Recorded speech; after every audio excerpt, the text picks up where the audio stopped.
yoga poses for back pain. And I like to give out yoga poses to my patients because I find that uh, yoga type of stretches are very beneficial to people that are suffering from back pain. They're gentle and effective. And we're going to go over that today. Just a disclaimer before we start, always get specific advice for your health conditions. So these are general stretches that I give out to my patients, but you should really have your specific condition diagnosed properly. Go see a qualified health professional, get a history and an examination done, and then the right treatment and the right recommendations for your specific condition. Some of these stretches I don't give out to patients right away, but I'll wait till they're progressing with our care, and then I'll give out the stretches one at a time and monitor the patient's progress. So that's something you can't get just from attending a webinar. So why yoga? Well, it's gentle. It works within limits. It expands on your limits. It's supportive to the work we're doing in the clinic. It works with the mind-body connection. So it makes the person more in tune with their back and their muscles and how the back is moving. And it's social too. Before COVID in class, yoga classes were going on. Now a lot of them are virtual, and we'll get back to classes eventually. But it is a very social type of activity to do. So I like all of those benefits for yoga. Here's the first yoga type of stretch that I wanted to share with you. And if you've done yoga before, this is a pretty basic type of stretch. It's called the cow, and it's matched with the cat, which I'll show you next. And so for the cow position, you're basically kneeling on the ground. I suggest you get a mat to go underneath you just to make it a little more comfortable for your knees and your hands. So get a nice mat. It could be a rubber mat or some type of cushion. And then when you're on all fours, what you do with this is you lift your head up and then you let the back sag down. And what that does is it's a slow and gradual stretch for the discs and the ligaments in the spinal area. Do this very slowly, and I like to recommend that patients alternate the cow with the cat, which will be next. And so do a fluid type of movement where you're going from the cow to the cat and back to the cow again, and do this for 5 to 10 repetitions. So the fluidity of the movement is very good, especially for the discs and the joints, because after you're a teenager, there's very poor blood flow to the discs and the joints, and the joints rely on movement to get nutrition into that area. So this is a very good activity to get the nutrition and the movement back in the joints. And you can combine the cow with the cat, which is the opposite. The head goes down with the cat and the back arches, just kind of like a cat does sometimes if you have a cat. They kind of arch their back when they first get up to stretch. So you want to have your head down, really flex the back, and that works with the opening up the back part or the posterior part of the spine. The cow is more for the anterior part of the spine, which is the front part. And you want to do this very slowly, gradual movements, 5 to 10 repetitions, and combine this with the cow. So back and forth between the cat and the cow, do fluid movements, and that'll just help to circulate the nutrition in the joints. If you're feeling any discomfort with this type of movement, just discontinue and talk to your healthcare professional about it. And what I mean by discomfort is you're feeling a burning, a sharp type of pain.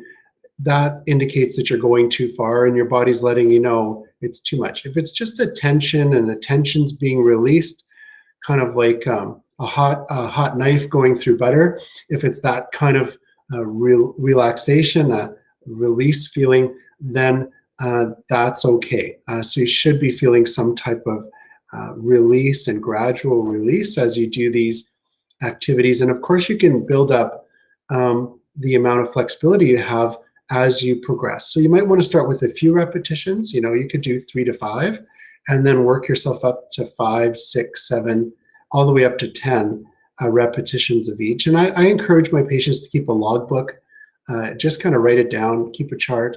And if you do have back pain and you're under care, I recommend to do these each day. So daily stretches are very good for the spine to accelerate the healing process. For the child's pose, this is, I like a modified child's pose where basically the knees are a little wider. It allows the torso to go down to the ground so the knees don't get in the way. So a little bit of a wider stance for this. And this helps to traction the low back. So by stretching forward like this, allowing your body weight to kind of sink forward to the ground, it really stretches the lower part of the spine, in particular where the lumbar spine right here meets the sacrum or the tailbone. A lot of low back conditions are caused by the L5-S1 joint, which is where the spine meets the pelvic area. And so doing this stretch really helps to open up that spot. Make sure you're in a comfortable position. Again, you can use a mat or even some cushioning underneath your knees. I have some knee issues, and using some extra cushion like a block or knee pad underneath there is very good. And then hold this for 3 to 10 seconds. So just get into that position, relax 3 to 10 seconds, and then do 3 to 5 repetitions of this exercise in your routine. And this is called the child's pose. This is a very common pose in yoga as well. The downward dog is a little bit more complicated. It's a little harder. I don't give this to patients immediately, but it's more of an advanced type of yoga posture that I give patients. I do like it because it works with gravity. So when you do get into this position, because you're in this downward position, it stretches the discs and works with gravity, which is great. One of the drawbacks of this is sometimes people can get lightheaded. So just be careful if you're starting to get dizzy or lightheaded. I would stop. And you want to get into this position where the hands are forward, but in a comfortable position, feet are flat on the ground, and the angle is right in the low back where it meets the sacrum, the lower part of your spine. Hold this for 3 to 10 seconds and do this for 3 to 5 repetitions. And again, it's good for that lumbosacral area.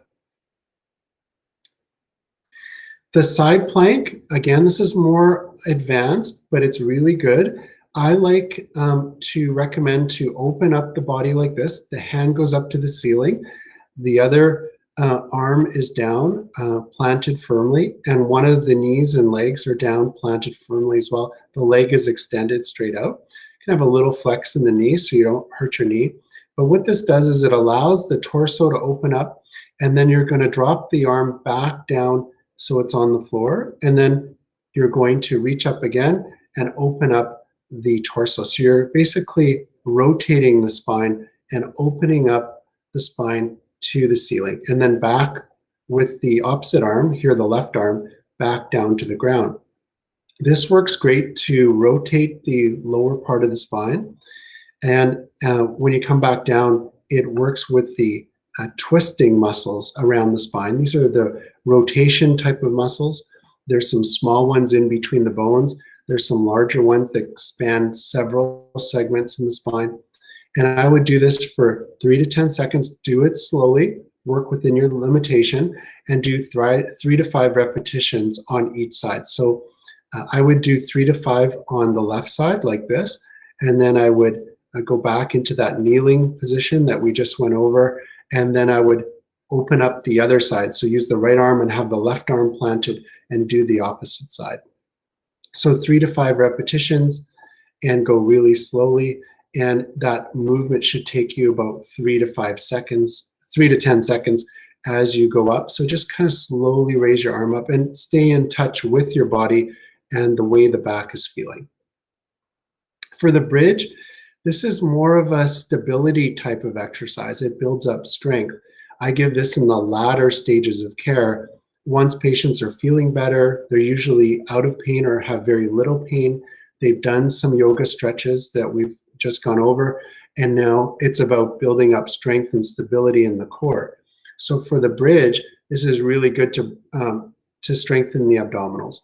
So you want to raise up the buttock off the ground, have the knees in this 90-degree angle, and then the back on the ground as well, the upper part of the back, the shoulders touching the ground, and the head touching the ground as well, just nice. And you can put a pillow underneath your head and have some cushioning underneath your shoulders too. You don't have to arch your back so much like this illustration. I would keep your back more flat and just hold this neutral type of position to build up strength in the abdominals. Start with about 3 seconds holding that position, and then do 3 to 5 repetitions of that. You can have your arms on the ground like this, or at a bit of a angle at like 45 degrees here, whatever makes you feel comfortable to stabilize that position. And then if you feel a little bit of shaking while you're doing this, sometimes the muscles are trying really hard and there can be a little bit of shaking in the body. That's okay. It's just letting you know that your muscles are really kind of struggling with that. I would get to the point where there's a little bit of shaking, and that would be your limit and stop. So you want to do about 3 seconds of this, and then once you get stronger, you can go to 4 seconds and then 5 seconds and build your way up. Again, the shaking will be the muscles really working hard to stabilize stability of that posture. And then I like to combine the bridge with the next one, which is the bird dog. And the bird dog is where you're on all fours like this, and then you raise up the right arm in this case, and then the left leg. So the opposite arm with the opposite leg. This works the back extensors along the spine right here. It helps to work with coordination, to build up strength, and to also work with the neuromuscular connection. So it helps to kind of balance the body and work with some of those position receptors in the body. I would recommend you hold this for 3 to 10 seconds. So start with 3 seconds, work your way up, 4 seconds, 5 seconds, 6, all the way to 10, as you can do that over several days or even weeks. You might notice a little bit of shaking again. That's just those muscles really being challenged. And I would stop once you start to feel that. The next day you might be a little stronger, or over the course of a week you might get stronger, and then be able to do another second or two. And then keep a log of these activities so that you can track how much you're doing and how you're progressing. It's very encouraging when you do have a log, because you can see your progress. Do 3 to 5 repetitions and make sure you do both sides. And I would actually alternate this one. So when you're holding this for 3 to 5 seconds, I would go back to all fours. Then I would switch to the left arm and the right leg, because it gives the other side a chance to rest, and it works the opposite side. And then switch back to the other side. So alternate between these positions with the right arm and the left arm, the opposite leg, the left leg, and the right leg. So in summary today, we went over 7 types of yoga postures for back pain. The simplest ones are the cat and cow, because these are more flexibility. They're very gentle. But then we got into other ones like the downward facing dog and the child's pose. And then finally, we got into more stability and strengthening type of yoga poses. I like to give out sheets like this in the clinic. These are 10 yoga poses for back pain.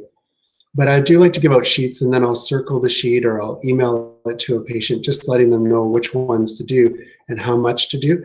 I usually give them an indication of, once they get good at that, then we're going to progress to other types of stretches and activities on the sheet after that.